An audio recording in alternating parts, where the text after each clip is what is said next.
accommodate for these fees, and to also have like a hands-on experience when it comes to study abroad. This is an opportunity that you should never miss. It's something that you're gonna like be attached to your memory after your undergrad journey. So I would also suggest you to not miss out on this. And right here, for these standards, I want to give you a disclosure on my outlook of study abroad, Winter Puerto Rico, 2025. So right here, as you can witness here on the slide, this is our first day where we arrived in Luis Muñoz Marin Airport in Carolina, Puerto Rico. So we were a group of 8 students. We arrived into the country on January 9th, and trust me, none of the students, we were familiar with each other. We were all Lehman students with the exception of one, but we did not know each other. And it's something that's very impeccable when it comes to joining study abroad. The students, they tend to become family within time. So when it came to this group particularly, we first started registering in the hotel in the district of Condado, which is a touristic area in the capital of San Juan. And after this time frame, we decided to go to a Bencosme during the nights, which is located in San Juan. And we were having a joyful moment with the faculty and staff among the students, like getting to know each other, like where do you come from, what's your nationality. It was the first day, so we weren't under pressure to do a workshop yet. We were still assimilating, adapting to the country. We weren't as familiar as most of us weren't, especially not me. And with the time, we tend to be fond of each other. So we took this very joyful ride for the first day. During the second day, we traveled to the district of San Juan, which is located in the capital, of course, San Juan. And we decided to do our first workshop, and we were introduced to a couple of our mentors, such as 2 students who were named Clara Garcia and Abimar Colon. And we were also introduced to Sonia Caneri Mirabal, who's the executive director of the nonprofit organization Humanidades de Puerto Rico. And while we were traveling around here, exploring Rio San Juan, we were encountered by one of our guides, one of our navigators, who was Andy Rivera. As you can see, the gentleman right there with the sunglasses.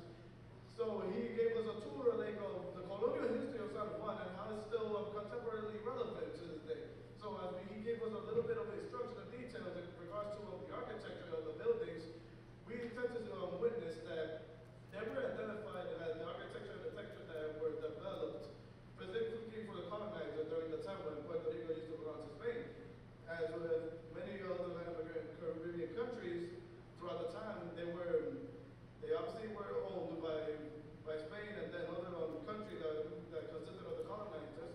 And he also gave us a little bit of instructions about the cemetery that's located in San Juan, which was named after the colonizers within this time period. So then during the nighttime, not the nighttime, the afternoon, I apologize, we decided to arrange this deal with Humanidades de Puerto Rico, with the Latino Study Department here at Lehman College and Humanidades de Puerto Rico. And moving forward, we tend to have an ongoing relationship. And right here at day 3, we went to travel to Ponce, which is where we also did another deal. Over here at the Pontificia Universidad Católica de Puerto Rico, we did this was our second deal throughout the trip. And right after that, we decided to embark on another tour in Ponce, but they also gave us a little bit of backstory when it came to the colonial architecture as well, and the wealth, and how affluent it was in Ponce back in the day, like centuries ago, and how there used to be this colonizer who was very wealthy, that he decided to expose his status and his class and where he came from by hosting a huge ceremony in the town with a huge red carpet for his daughter while she was getting married. During the time, of course, we also visited the Parque de Bombas, where there's a lot of portrait and artwork in regards to some of the most traditional Puerto Rican genres on bomba and plena, and gave us a little bit of backstory and the messages of what lies behind these genres, what made them essential in the time period, especially during the time of slavery, where plena used to be this musical genre where it used to be a form of commute, not a translation between slaves to communicate with one another whenever it came to transmitting messages or trying to escape. Then later on throughout the day, we went to visit the Playa de Ponce, and we went to meet one of our other guys, Johannes Ballester, and he showed us his home along with his mother's home that were both converted into fascinating museums. That he gave us a little bit of a brief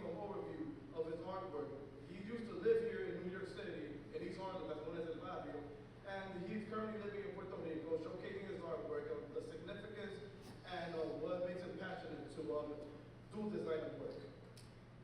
Over here we got Manatee, which is like a very sorrowful day for us because we tend to look at a little bit of backstory. So before we continue, Manatee used to be 200 years ago. It was a facility that was owned by slaves, which considered of slaves, I apologize. And when it came to this time period, that's where they used to implement and cultivate the sugarcane fields. And it was a rigorous moment during this time. And they also, everything was made out of replicas. As you can see here in the images of the tablecloth on the left, which were messages that were conveyed by the slaves that shows them addressing the agony and the pain and the turmoil, which was something very heart-wrenching for us to witness. And they also showed us a display of the machetes right here that was utilized for the sugarcane fields. When they came to see the rusty machetes along with the polished machetes that were utilized to define the status of the slaves. Over here, one of my favorites is when we traveled to the island of Vieques for 2 days.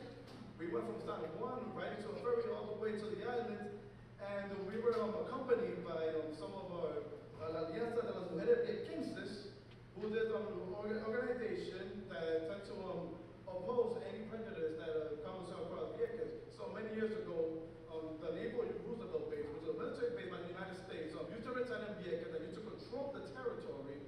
And by the time they got eradicated in 2003, this wave of gentrification started arriving on the island, and they completely jeopardized the lives of the Viequenses when it came to living condition where they had to move out at certain points. And the organization, they tend to embark on protecting the lives of Viequenses, especially because this is an island where this is an island that's on default when it comes to educational institutions where there's only 2 schools where there used to be 8 and there's no hospital currently. And one of my favorite parts, which is when we went to the municipality of Rio Piedras to see Bad Bunny's concert, which was debí tirar más fotos. I should have taken more pictures, and you performed this with an orchestra in Rio Piedras where they play plena, the traditional cause. And it was an Israeli segment that we tend to witness that day, and everybody had a good time. Primarily performed in salsa. It was one of our most pivotal moments. And then one of our final events was the Museo del Arte de Puerto Rico, where we were accompanied by Anela Hernandez, where she speaks and touches base on the feminicide that occurs in Latin America. And she had these arts and portraits in her exhibition in the museum, at La Puerta No Se Pare, where it defines and also addresses the turmoil when it comes to femicide in Latin America. An inspiration of women that have died due to perpetrators, primarily men from the 80s and 90s, and this is created as a homage to the full respect to these women who fell as victims. And right here we got the Fiesta de la Calle de San Sebastián, which takes place always on January in the 3rd week. Well, because Puerto Rico is known to have the longest Christmas from November to January, ironically. And this is such an enthralling event where you see local performers on the streets, you tend to see the accessories that are being sold, very traditionally Puerto Rican, and then you also see big artists. We tend to see La India this year, and there was also Elvis Greco that performed in the Calle de San Sebastián, and Arcángel as well. So this was one of our most significantly pivotal moments as well. And our last workshop was hosted by Professora Mariposa Fernandez, who's a very prominent New Yorker here from the Bronx. And she gave us an overview about her poetry segments and sharing us her thoughts about the messages that she tends to share when it comes to aspiration that comes across. And this took place in La Sala de la Cultura Goico, which is a school that was almost lost due to gentrification and managed to be retrieved, and it's utilized to teach dancers and to teach singers.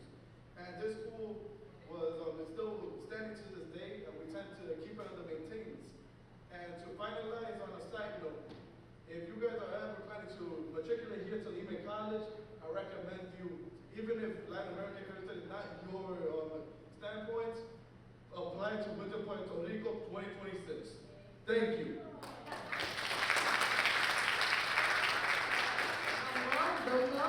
Any questions? Where are you going? Any questions for, okay, you have a question? Is that the question? Okay.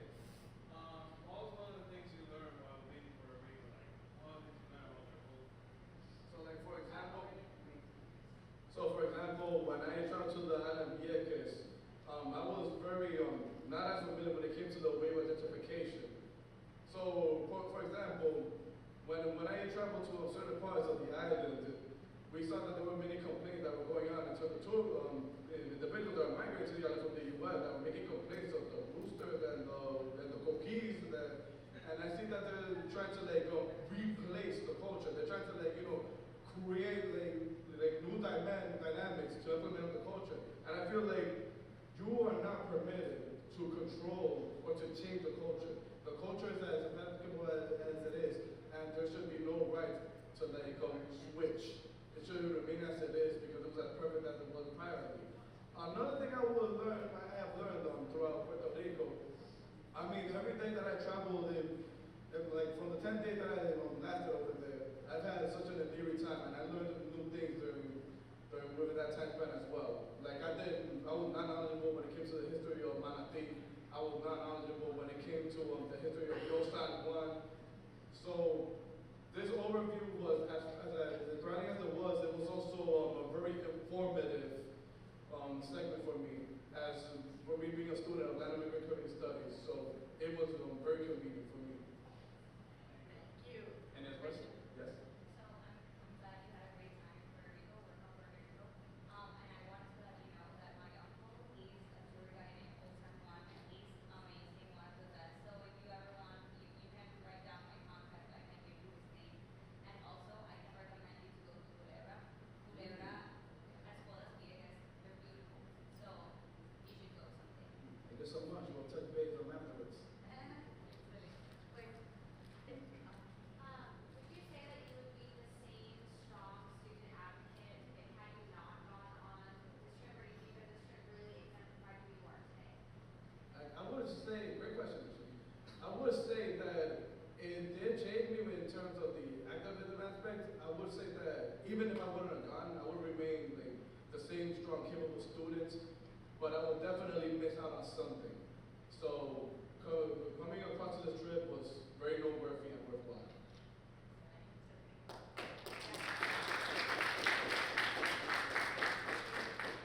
Sorry, because we're running really late the agenda, and we congratulate you for this. And let me tell you that Puerto Rico have the longest Christmas time in the world because we started before COVID at Thanksgiving, after COVID at Halloween. We started right there at Halloween, everybody put their trees, everything, and we ended in Valentine's, February. So if you want to go, let us know. His office is in Puerto Rico, and we can definitely help you. Teresita knows already, and we can help you with that. And actually, the next student passport, probably, if the board approves it next week, will be in Puerto Rico. So we will have a